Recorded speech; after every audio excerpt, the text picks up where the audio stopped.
Hola, com esteu? Continuem parlant d'argumentació. En el vídeo anterior havíem vist què era l'argumentació, l'havíem definida, havíem vist en quines circumstàncies o en quins moments argumentàvem i havíem vist també quin era l'objectiu de l'argumentació, que era, al final, convèncer altres persones de les nostres tesis, sempre amb un bon fonament d'arguments. En aquest vídeo ens plantejarem quins són els límits i quin és el territori de l'argumentació.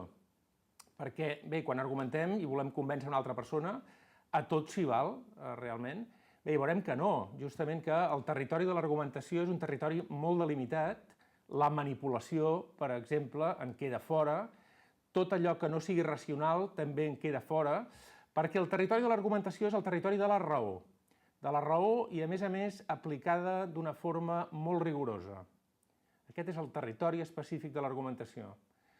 Bé, aleshores, ens podríem preguntar si en la nostra vida quotidiana, quan argumentem o quan intentem defensar els nostres punts de vista, ho fem sempre amb la raó i amb molt de rigor argumentatiu. Bé, la resposta seria que no. Us en poso un exemple. Imagineu que he anat al cinema i una persona em pregunta si la pel·lícula m'ha agradat o no, per si ell hi ha d'anar o no hi ha d'anar. Bé, molt sovint en la nostra vida quotidiana, a casa o al cafè o a la universitat, la nostra resposta davant la pregunta d'aquesta persona serà una resposta molt senzilla i direm, sí, bé, la pel·lícula bé, ha estat bé, força maca, vés-hi. Bé, això pròpiament no és argumentar, perquè al capdavall l'argumentació és un exercici racional molt rigorós. Aquest exercici consistiria a desglossar tota una colla d'arguments sistemàticament, arguments potents, poderosos. Però en la nostra vida quotidiana no ens collem tant a l'hora de voler convèncer les persones que ens envolten i no ens exigim un grau d'argumentació tan elevat. D'acord? Bé, d'altra banda, quins són els límits de l'argumentació? Els límits de l'argumentació, alguns dels límits són els següents. Tot el que entri en el territori de la seducció i s'escapi, per tant, de la raó, o en el territori de la persuasió, també queda fora de l'argumentació. Aquests són territoris que apel·len a les pulsions més primàries, que de fet bloquegen o congelen la raó, l'aclaparen d'alguna forma, i van a buscar els efectes estètics, van a buscar el nostre sentiment de bellesa, per exemple. Bé, tot això, seducció i persuasió, queda fora del territori de l'argumentació.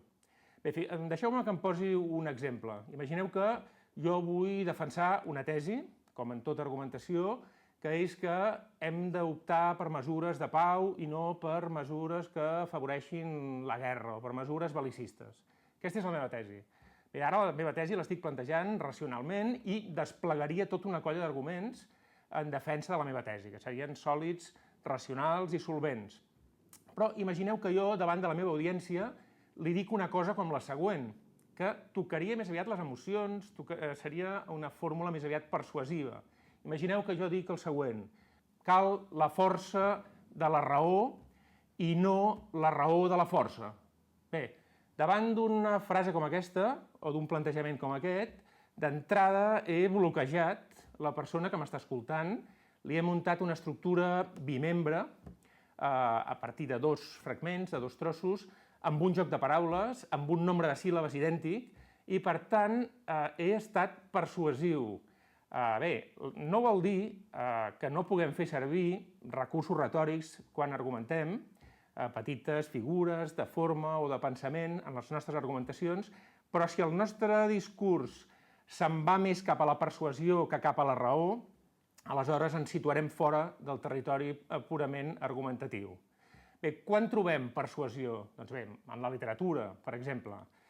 Moltes vegades els autors fan afirmacions, formulen tesis que en realitat són ocurrències, que revelen la seva visió del món, però que en realitat no tenen, al marge de la bellesa que sí que tenen, i dels efectes retòrics i estètics, no tenen al darrere una base racional. Són més aviat la subjectivitat d'un autor. Imaginem, per exemple, Fernando Pessoa.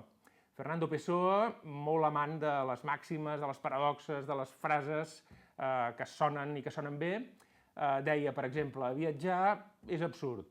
Viatjar només serveix per a les persones que no existeixen. A veure, aquesta és una frase que d'entrada ens impacta, però és una frase que és una frase persuasiva, que és una frase literària, és una tesi, no cal viatjar, viatjar només és per les persones que no existeixen, però que a ningú se li acudiria intentar contradir-la amb una argumentació. Al davall és una frase persuasiva, que vol dir moltes coses, que ens fa pensar i ens fa pensar molt, ens fa pensar que potser més important que el viatge és la vida interior de les persones, però que, de fet, no és una tesi de la qual se n'esperi una argumentació i és una tesi que, en definitiva, a ningú no se li acudiria de rebatre. Aquest és el territori de la persuasió, un dels límits, com comentava, del que seria l'argumentació. En queda ja fora. Per tant, resumint tot el que hem comentat o explicat en aquest vídeo, bé, quin és el territori i els límits de l'argumentació? El territori de l'argumentació és la raó i aplicada amb molt de rigor, d'acord? Aleshores, bé, normalment en la nostra vida quotidiana no ens exigim un rigor racional profund en les nostres argumentacions, vivim de forma més relaxada, podríem dir. Encara que a la universitat, oralment i per escrit, ens convindrà argumentar amb molta solidesa. I aleshores, bé, els límits de l'argumentació, aquests territoris que ja se n'escapen, home, la seducció, la persuasió, el llenguatge persuasiu toca ja altres àmbits que no són purament la raó i, per tant, es considera ja exclòs del que seria l'argumentació, encara que l'argumentació de vegades pugui fer servir puntualment algun recurs relacionat amb la persuasió. No oblidem, però, que en la nostra vida real, diària, quotidiana, si el nostre objectiu és convèncer, a vegades ho aconseguirem argumentant i altres vegades ho aconseguirem d'altres maneres. I la persuasió, que queda fora de l'argumentació, pot ser també una bona manera de convèncer les persones que ens escolten. Bé, ho deixem aquí. En el pròxim vídeo continuarem parlant del territori i dels límits de l'argumentació.